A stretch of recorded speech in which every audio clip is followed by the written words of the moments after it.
واللہ یرزق من یشاء بغیر حساب، صدق اللہ العظیم۔ ایک ولی کے یہاں، ایک مرشد صاحب کے یہاں ایک مرید صاحب بہت چنچل تھے، بہت ایڈوانس پنا کرتے تھے۔ انگلش میں اگر بولا جائے تو ایڈوانس پنا، اردو میں چنچل، بہت ہی ہوشیار تھے۔ تو ہر وقت کچھ نہ کچھ ایسا کام کر بیٹھتے تھے جو نہیں کرنا ہوتا تھا۔ وہ کر بیٹھتے تھے تو مرشد صاحب ان سے تنگ آ کر انہیں اپنی محفل سے نکال دیے۔ نکال دینے کے بعد کئی دن تک یہ باہر پھرتے رہے۔ آخر ہوا یہ کہ ان کے ایک دوست سے انہوں نے درخواست بھیجی، دوست کے ساتھ چلے گئے، جا کے دوست سے ریکویسٹ کرنے لگائے کہ بھائی آپ کی صحبت انہیں چاہیے، آپ کی تعلیم چاہیے، ان کو اپنی صحبت میں رہنے دو۔ تو دوست ریکویسٹ کرنے سے انہوں نے ان کو قبول کیا اور کہا کہ آئندہ سے کوئی آپ کی ہوشیاری نہیں چلے گی، خاموشی سے یہاں پر رہ کر تعلیم حاصل کرنا چاہیے۔ تو انہوں نے اس کو قبول کیا۔ تو اتنے میں ایک تحفہ آیا، طبق آیا۔ تو انہوں نے کہا، مرشد صاحب نے کہا کہ دیکھو تم تو کچھ نہیں لائے، لو اور یہ جو ہے اپنے آنے کی خوشی میں یہ سب کو بانٹ دو۔ تو مرید صاحب نے ان سے پوچھا مرشد صاحب سے کہ حضرت خدائی بانٹوں یا محمدی بانٹوں، خدائی بانٹوں یا محمدی بانٹوں؟ تو یہ جملہ سننا تھا، مرشد صاحب پھر دوست کی طرف متوجہ ہوئے، دیکھے میاں ان کا ایڈوانس پنا کیسا ہے، ابھی آیا اور ابھی جو ہے شروع کیے کہ خدائی بانٹوں یا محمدی بانٹوں۔ خاموشی سے یہ بانٹ سکتے تھے نا، اس کے باوجود بھی انہوں نے جو ہے اب پوچھنا شروع کیا۔ تو حضرت میں جو ہے ہر چیز آپ سے پوچھ کے ہی کروں گا، اسی لیے پوچھ رہا ہوں۔ تو اچھا ٹھیک ہے میاں، ایک کام کرو، خدائی بانٹو۔ تو خدائی بانٹو کے ساتھ ہی انہوں نے جو سنا تو کسی کو 1 دیا، کسی کو 10 دیا، کسی کو نہیں دیا، کسی کو 2 دیا، کسی کو 5 دیا۔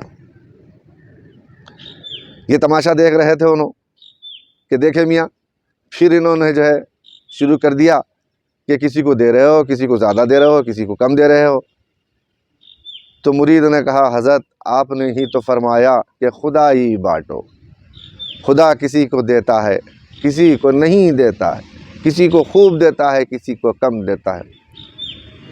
واللہ یرزق من یشاء بغیر حساب، اللہ جسے چاہتا ہے بے انتہا عطا کرتا ہے، جسے چاہتا ہے عطا کرتا ہے، سب کو نہیں عطا کرتا ہے۔ لیکن سرکار دو جہاں صلی اللہ علیہ وسلم کے پاس ایسا نہیں ہے، حساب کتاب کا مسئلہ ہے، ہر ایک کو حساب کی نظر سے دیکھتے ہیں۔ آپ کے یہاں ایک دعوت آئی، تمام صحابہ کرام جو موجود تھے اس وقت وہ سارے کے سارے دعوت کے لیے روانہ ہوئے۔ حضور کے پاس کیسا مساوی ہے آپ کو ایک بار بتا دوں، سارے کے سارے مل کر حضور کے ساتھ دعوت کے لیے، جتنے صحابی موجود تھے وہ دعوت کے لیے نکلے۔ تو ان میں سے ایک صحابی رسول ذرا پیچھے ہو گئے، تو سارے آگے بڑھے۔ جانے کے بعد وہاں پر کمرے میں جگہ چھوٹی تھی، تمام صحابہ کرام وہاں پر بیٹھ گئے، پورے سیٹ ہو گئے۔ اب تو جگہ ذریع بھی نہیں ہے، اب کریں تو کیا کریں؟ صحابہ کرام حضور کے سائے میں بیٹھے ہوئے ہیں، حضور کے بازو بیٹھے ہوئے ہیں، اب ان کو کسی جنت کی ضرورت نہیں ہے، بس وہ اب مست ہے، مزے میں ہے، حضور کی صحبت میں خوش ہے۔ زاہد کی جو جنت ہے مرنے ہی پہ ملتی ہے، ہم ان کی گلی پہنچے داخل ہوئے جنت میں۔ تو حضور کی صحبت میں بیٹھے ہوئے ہیں اور یہ کوئی بھی اب ہٹنے کو تیار نہیں ہے، کوئی جگہ دینے کو تیار نہیں ہے۔ لیکن سرکار دو جہاں صلی اللہ علیہ وسلم نے ان پر نظر دوڑائی، دیکھا کہ یہاں پر جگہ نہیں ہے۔ تو انہوں نے کیا کیا، سرکار دو جہاں صلی اللہ علیہ وسلم نے کیا کیا کہ اپنی کملی ان کے طرف بڑھائی کہ لو اس پر بیٹھ جاؤ۔ اللہ غنی، اللہ غنی۔ کیسا سرکار دو جہاں صلی اللہ علیہ وسلم کا معاملہ ہے، کیسی مساوات ہے کہ کسی کی بھی دل شکنی نہیں ہے، ہر ایک کو مساوی ہے۔ تو آپ نے اپنی کمبل ادھر پھینکی تو وہ صحابی رسول نے اس کمبل کو چوما اور اپنے سر پر رکھ لیا۔ تو دوسرے صحابہ کرام نے یہ سوچا کہ کاش ہم لیٹ آتے تو یہ جو ہے تحفہ ہمیں نصیب ہوتا۔